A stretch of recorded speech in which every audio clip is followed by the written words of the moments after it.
lacag waxaad u jeedaan waa dhismaha baarlamaanka oo ay joogaan dadkii loo soo doortay oo ah 70 xubnood 70 xubnood 60 waxaa dooratay Soomaalida 10 soo hartayna waxaa loo kala qaybiyay 4 Talyaani ah 4 Carab ah iyo 1 Bakistaan ah iyo 1 Hindi ah waxaa hadlay wasiirka dastuurka Maxamed Sheekh Gabiyow wuxuu hadalkiisa ku bilaabay dastuurka Soomaaliya wuxuu soo bandhigayaa 2 arrimood oo muhiim ah wuxuu sheegayaa jirista jamhuuriyadda Soomaaliya xuquuqda qofka Soomaaliga iyo madax banaanida wadanka Soomaaliya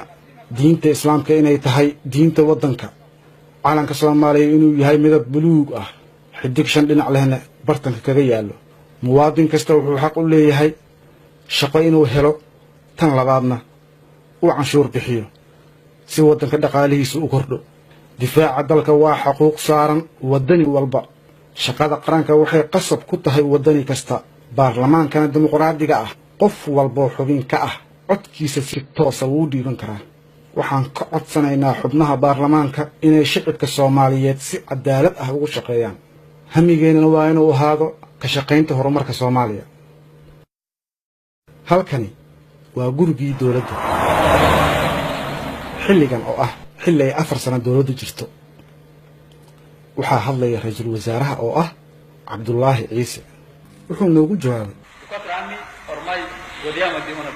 4 sano ayaan haysanaa xornimo oo aan nahay dawlad madax bannaan waxaan wadanka u qabanay wax weyn oo la taaban karo